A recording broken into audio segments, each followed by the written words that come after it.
Bismillahirrahmanirrahim. Assalamualaikum warahmatullahi wabarakatuh.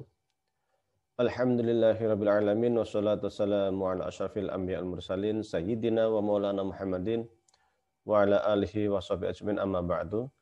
Jamaah sekalian yang saya hormati, ada sebuah pertanyaan yang masuk ke kami. Pertanyaannya adalah, Assalamualaikum Ustadz, saya izin bertanya, apakah dalam tradisi Islam ada yang namanya imam besar?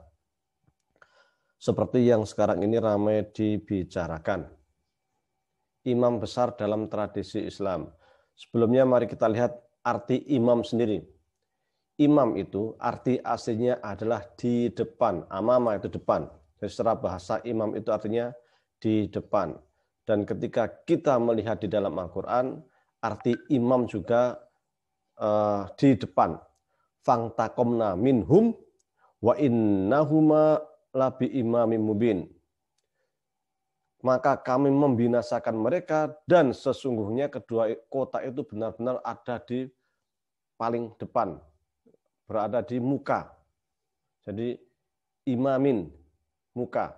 Tetapi kadang imam itu juga artinya sebagai pemimpin. Inni ja'iluka linnasi imama di dalam surat Al-Baqarah. Sungguhnya kami menjadikan engkau itu sebagai imam bagi umat manusia.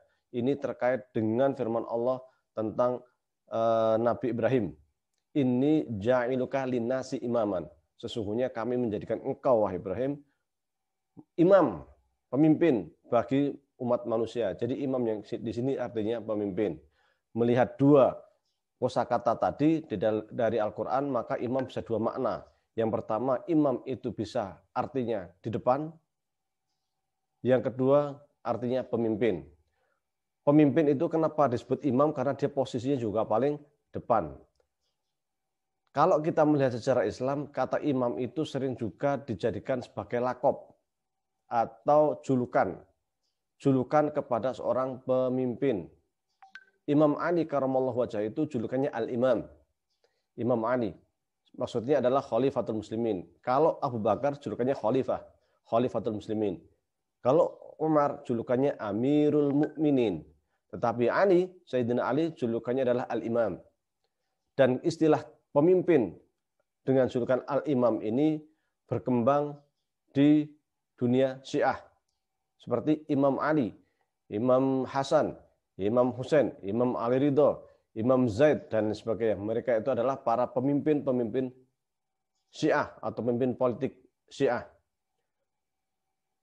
Kemudian kata al-imam juga, kalau kita melihat di dalam kitab-kitab kuning, seperti dalam ilmu kalam, bab terakhir, kita akan menjuluki istilah al-imam. Maksudnya di sini adalah kepemimpinan. Kepemimpinan. Jadi istilah al-imam di dalam kitab-kitab kuning itu al-imam. Bahkan ketika kita membaca kitab-kitab politik Islam, seperti yang dikarang oleh Imam Mawardi, dalam kitabnya Al-Ahkam As-Sultaniyah, di situ juga disebutkan nasbul imam. Mengangkat pemimpin. Sehingga ketika kita mengatakan kata al-imam berarti maknanya pemimpin. Di dalam siasat syariah karya Ibnu Taimiyah juga sering disebut dengan istilah al-imam.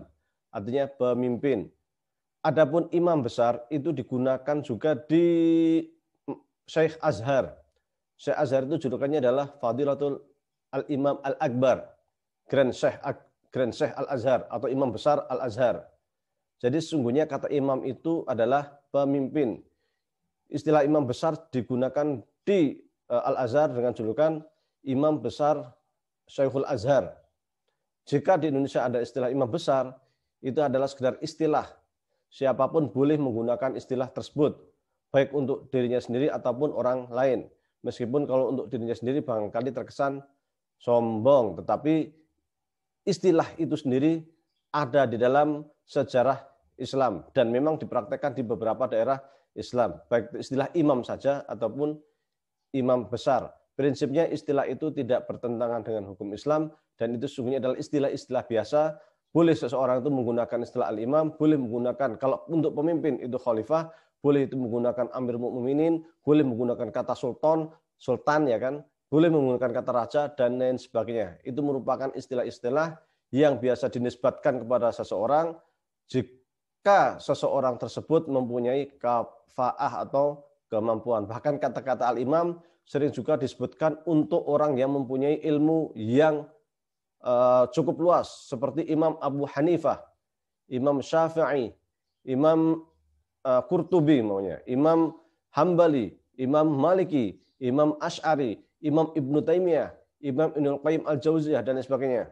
Imam-imam itu mereka disebut gelar imam karena mereka memang telah mempunyai kemampuan keilmuan yang luar biasa. Mereka menjadi garda depan dari ilmu pengetahuan atau mereka ulama besar yang mempunyai keilmuan yang luar biasa sehingga mereka dijuluki istilah al-imam. Al-imam. Jadi imam ini merupakan istilah yang umum dipakai dan bukan istilah-istilah baru yang dibuat-buat, dan ini sungguhnya tidak bertentangan dengan syariat Islam. Wallahu a'lam wa billahi taufiq wal hidayah. Assalamualaikum warahmatullahi wabarakatuh.